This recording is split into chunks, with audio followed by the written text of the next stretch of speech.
Though Corvis slept deeply, the following morning didn't find him well rested.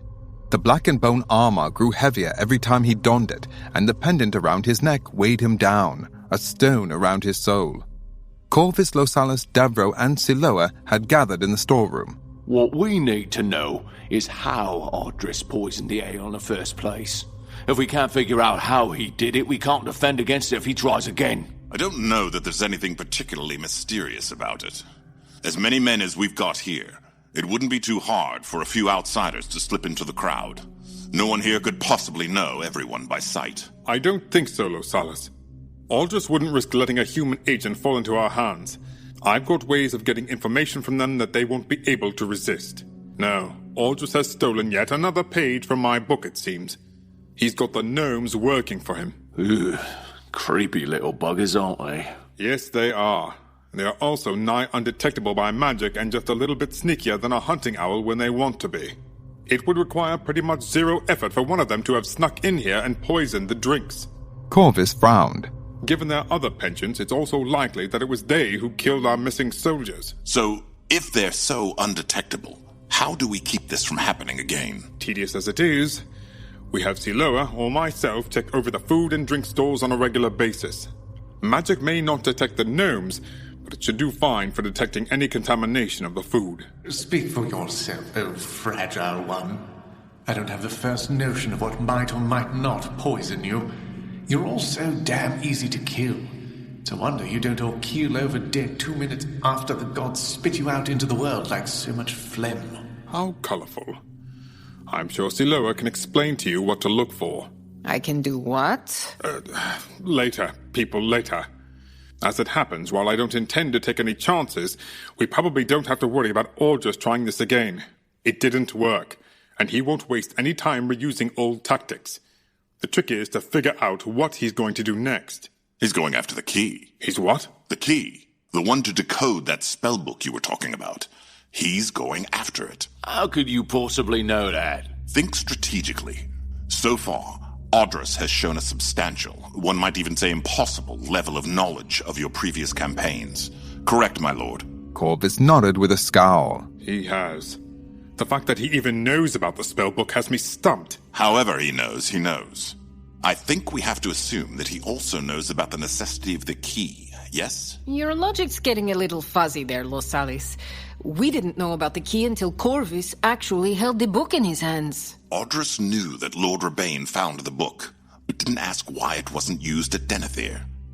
That book would have made the difference between victory and defeat. If it were me, I'd have tried to find out from Lord Rebaine why he didn't use the book. Unless, of course, I already knew. It's possible that he simply didn't think I'd tell him. I suppose it is. Still, I think we have to assume that he knows about the key. If only so that we can plan for the worst. All right, I'll buy that. But how do we know he hasn't already got a key? Because he didn't tell Lord Rebaine that he had it. If Ardris was serious in trying to talk you over to his side, my lord, he'd surely have enticed you to bring him the book by presenting himself as the only person who could make it work. Losalis, are you sure you're a warrior and not a politician? Please, my lord, there are limits. Corvis began to pace. It took me years to narrow my research to the point where I was almost sure the book was at Denethir. I couldn't even begin to guess where to find the key. Unnoticed by the others, Davro pivoted slowly and strode to the nearest corner, staring absently into the dust and cobwebs that he hugged the walls and ceiling. Something was nagging at him. Who else knows about the spellbook? If you mean who else has heard of it, the answer is pretty much anyone who has ever read any tome or treatise written about magic. On the other hand, if you want to know who knew where to find the book, or who knows that I have it now, well, everyone in this room, of course, and Ardris. He might have told someone, I suppose, but I don't think it likely. Corvis shook his head in frustration. I don't see how anyone else could know, but I don't see how Ardris can possibly know either, so take that for what it's worth. Siloa smiled bitterly. Well, so far we've narrowed the possibilities down to anyone. Anyone covers a substantial number of people, Corvis. My word, but she's helpful, isn't she? What? You're the only one permitted to be sarcastic. It's just that most of you aren't very good at it. Oh, gods! Everyone jumped and then stared at the ogre. One of Devro's hands rested idly atop the heavy barrel, the forefinger and thumb of the other clasped tightly on the bridge of his nose. His single eye squeezed shut. Davro? Are you all right? Well, that depends. If you mean physically, yes, I'm just fine. I am, however, an idiot. Davro, what is it? I think someone else knows, Corvis. I'm sorry. I didn't think to mention it before, but it didn't seem all that important at the time. And it was so long ago.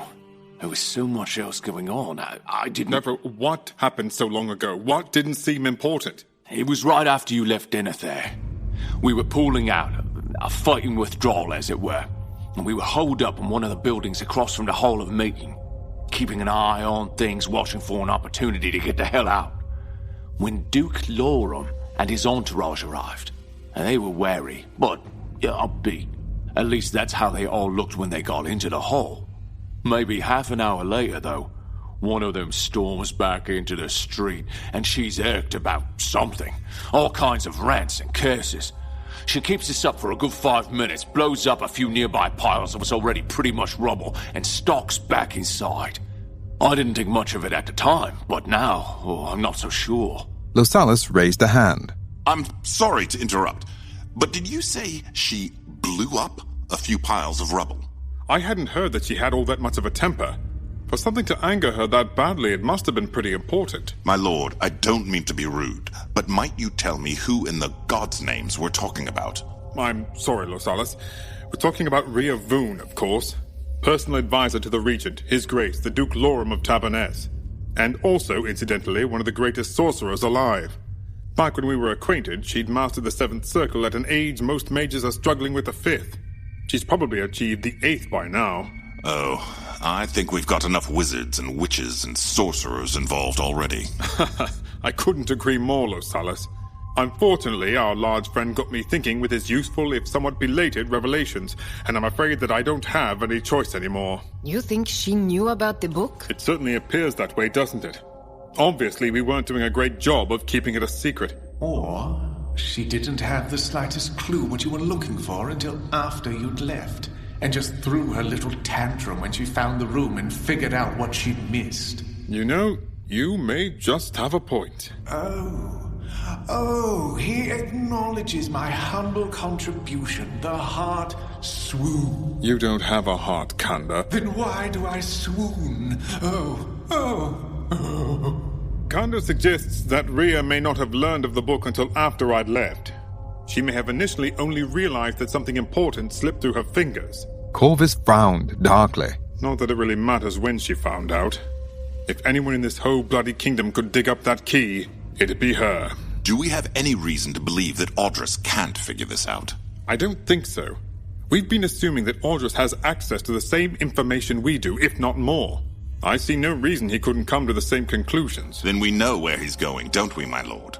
It seems to me that the question now is, what do we do about it? Unfortunately, as much as I might wish otherwise, I know exactly what to do about it.